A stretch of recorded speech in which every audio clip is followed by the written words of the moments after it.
तुमच्यासोबत शेअर करणार आहे सोयाबीन फ्रायची रेसिपी, म्हणजे सोयाबीन पकोड्यांची रेसिपी. तर इथे ना मी सोयाबीनला छान असं गरम पाण्यामध्ये उकळून घेतले होते मीठ टाकून, आणि त्यांना कढवून घेते अगोदर. पूर्ण पाणी काढून घेतलं आणि आपले मसाले टाकले, हळद, मीठ, लाल तिखट, धनिया पावडर, गरम मसाला, आणि माझ्याकडे ना मालवणी मसाला होता, तो पण टाकला होता मी. खूप छान टेस्ट येतो त्याचा. आणि तांदळाचं पीठ टाकलं होतं, बाकी कुठलंच पीठ नाही टाकलं होतं मी. आणि मस्त असं छान मिक्स करून घेतलं, आणि आलं लसूणचं पेस्ट आणि कोथिंबीर पण टाका, आणि पूर्ण असं छान मिक्स करा.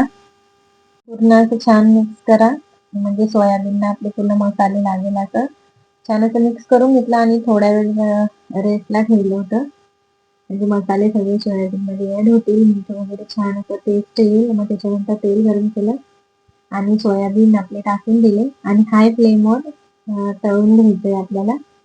छान असं क्रंचीचं करायचं आहे.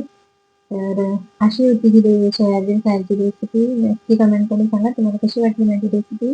आणि चहा टायमाला, संध्याकाळच्या स्नॅक्सला तुम्ही बनवू शकता. त्याच्यानंतर मग माझं संध्याकाळचं रुटीन तुमच्यासोबत शेअर करते. तर इथे ना मी आज सोयाबीनची फ्राय केले होते, आणि मटर पनीरची भाजी आणि चपात्या करणार आहे. तर असं होतं आजचा संध्याकाळचं रुटीन. तर म्हटलं चला मी तुमच्यासोबत शेअर करते आणि तुमच्याशी गप्पा पण मारते.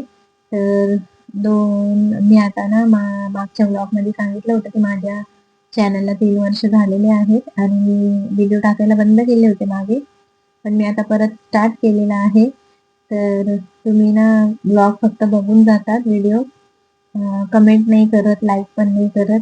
तर प्लीज माझ्या चॅनलला लाईक पण करा, सबस्क्राईब करा, आणि कमेंट करून नक्की सांगत जा तुम्हाला माझे व्हिडिओ कसे वाटतात. आणि तुमचे कमेंट्स वाचून मला खरंच छान वाटेल. तर तुम्ही नक्की कमेंट करत जा की तुम्हाला माझे व्हिडिओ कसे वाटतात.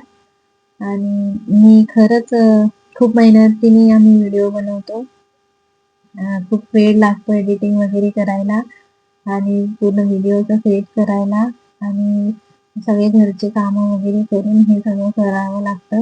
तर नक्की सपोर्ट करत जा. तर असं होतं माझं संध्याकाळचं रुटीन.